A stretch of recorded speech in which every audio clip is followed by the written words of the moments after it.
Did Hollywood quietly polish some war heroes into legends and bury the ones who actually faced Normandy's hell? Behind the glamour were actors, directors, voices, and future icons who traded cameras for landing craft, artillery, airborne jumps, and battlefield chaos. But not every famous name belongs in the story, and that's where it gets dangerous. Tonight, we separate the real Normandy veterans from the myths Hollywood still lets people believe. Number 12. Sam Fuller. Some men came back from Normandy wanting medals. Sam Fuller came back wanting the truth on screen. Before he became one of Hollywood's rawest filmmakers, Fuller was not sitting safely behind a studio desk inventing war stories. He served with the U.S. Army's 1st Infantry Division, the legendary Big Red One, and landed with the 3rd Wave on Omaha Beach during the D-Day invasion. That detail matters because Fuller's later war films never felt polished in the usual Hollywood way. They felt bruised, angry, and uncomfortable, as if the camera itself had been dragged through mud, smoke, and fear. When he later made The Big Red One in 1980, he was not chasing patriotic fantasy. He was digging into memory, the kind of memory that does not fade just because the war ends. Fuller understood that survival was not glamorous. It was confusion, luck, exhaustion, and guilt. That is why his Normandy connection feels different from almost every studio-made war legend. He did not simply tell war stories. He carried one inside him. Number 11. George Stevens. George Stevens went to Europe as a filmmaker and returned as a different man entirely. Before the war, he was known for elegant Hollywood entertainment, the kind of polished studio storytelling audiences could escape into. But Normandy did not give him beauty to arrange. It gave him wreckage, faces, fear, and the terrible responsibility of recording history while history was still bleeding. Stevens led the Special Coverage Unit, which was assigned to document the Allied assault and the war that followed. His team's footage would move from the beaches and villages of France towards some of the darkest evidence of the Nazi regime. That experience changed the emotional temperature of his post-war films. When he later directed A Place in the Sun in 1951, Shane in 1953, and Giant in 1956, there was a deeper seriousness underneath the beauty. The glamour was still there, but innocence was gone. Stevens was not just a Hollywood director who filmed war. He was a witness who learned that the camera could preserve both truth and trauma. Number 10. John Ford. John Ford helped create the myth of America on screen. Then Normandy forced him to face America's sacrifice without a script. By D-Day, Ford was already a giant of Hollywood, the director behind films like Stagecoach in 1939 and The Grapes of Wrath in 1940. But on June 6, 1944, the work was not about framing cowboys against Monument Valley. It was about documenting Omaha Beach, where real men were falling in real time and no studio could call cut. Ford's Field Photographic Unit was connected to the effort to capture combat footage of the Normandy invasion, while later research has challenged some of the more dramatic legends about exactly how much footage survived and what Ford personally did on the beach. And that uncertainty actually makes the story more fascinating.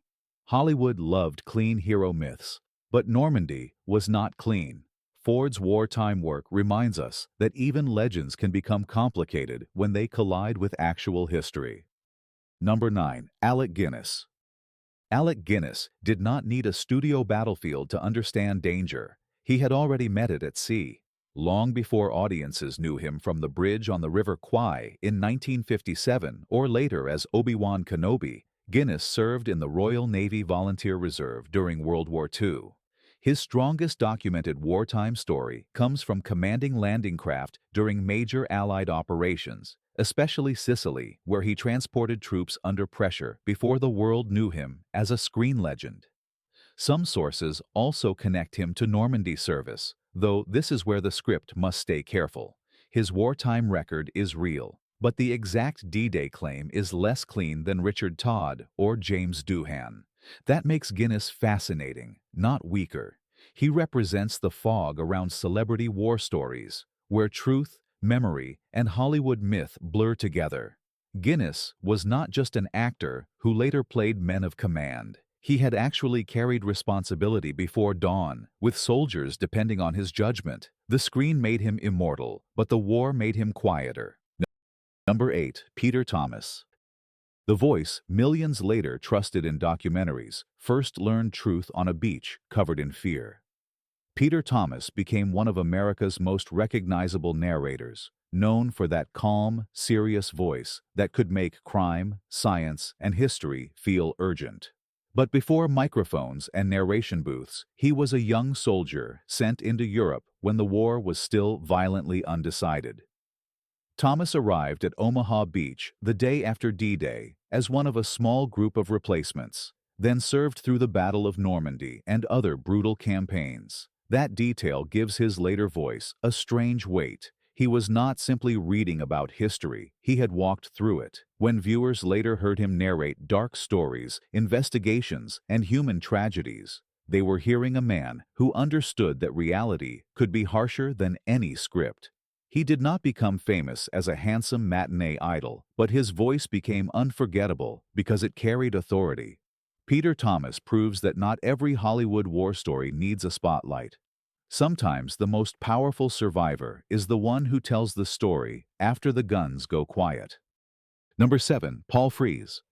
You may not know his face, but you have almost certainly heard the voice of a man Normandy nearly took away. Paul Frees became one of the great invisible performers of American entertainment, a voice actor, narrator, impressionist, and character performer whose work stretched across radio, animation, television, and film. Disney later honored him as a legend, and audiences heard him in countless productions without always knowing his name. But before that long career, Frees served in the U.S. Army during World War II, and accounts of his life state that he fought at Normandy on D-Day, was wounded in action, and spent about a year recovering. That injury interrupted a young performer's future before it had fully begun. Yet Frees returned and built a career out of transformation, becoming the kind of voice that could sound mysterious, comic, frightening, or official, depending on the moment. There is something haunting about that. A man wounded in one of history's loudest battles later became famous for sound itself. Normandy did not silence Paul Frees. It gave his later work an unseen gravity. Number 6. Art Carney. Before Art Carney made America laugh, Normandy left him with a wound he carried into every step. Most viewers remember him as Ed Norton from The Honeymooners in 1955, a loose, funny, lovable character who seemed built for comic timing. But behind that warmth was a real battlefield injury. Carney served in the U.S. Army during World War II, and during the Battle of Normandy, he was wounded in the leg by shrapnel. The injury was serious enough to leave him with a lifelong limp, a physical reminder of a war many fans never connected to his screen image. That contrast is what makes his story so powerful. Comedy often looks light from the outside, but some of the funniest performers carried heavy private histories. Carney's later success, including Harry and Tonto in 1974, feels even more remarkable when you remember what came before it. He did not build his career on battlefield publicity. He simply moved forward, one damaged step at a time. Hollywood sold the laugh, but Normandy explains part of the man behind it. Number 5. Charles Durning. Charles Durning's war story is powerful enough without turning it into a myth, and that is exactly why it matters. For years, he was often described as a survivor of the first waves at Omaha Beach, a claim repeated so many times it became part of his legend. But the record is more complicated. Careful military history research has challenged the exact D-Day version, placing his Normandy service and serious wounds later in June, not necessarily in the opening assault itself. That does not make his service small. It makes the story more honest. Durning was badly wounded in Normandy, recovered, and later returned to combat, including the Battle of the Bulge. Decades later, audiences knew him from films like Dog Day Afternoon in 1975, Tootsie in 1982, and The Best Little Whorehouse in Texas in 1982. But underneath that familiar character-actor face was a veteran marked by brutal experience. The lesson is simple. Real courage does not need exaggeration. Durning's truth is already dramatic enough. Number 4. Robert Montgomery. Robert Montgomery looked like the perfect MGM gentleman, but Normandy put him inside a war machine, not a movie set. Before the war, audiences knew him from polished Hollywood hits like Night Must Fall in 1937 and Here Comes Mr. Jordan in 1941. He had charm, intelligence, and that smooth studio-era confidence. Then World War II stripped away the tuxedo image. Montgomery served in the U.S. Navy, rising to lieutenant commander, and was aboard USS Barton during the Normandy operations. That matters because D-Day was not only soldiers crossing beaches, it was also ships, destroyers, landing craft, communications, bombardment, rescue, and chaos at sea. Montgomery's service reminds us that Hollywood's war veterans were not all posing for bond drives. Some were close enough to history to hear it explode.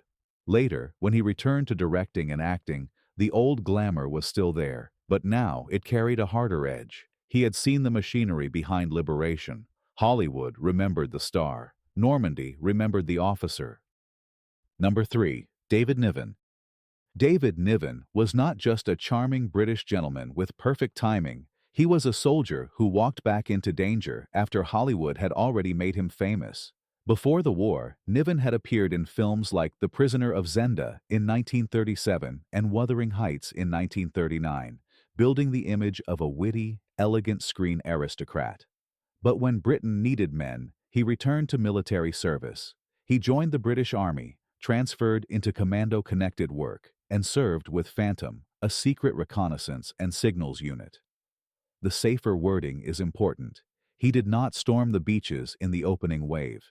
He landed in Normandy about a week after D-Day, when the invasion was still deadly, unstable, and far from guaranteed.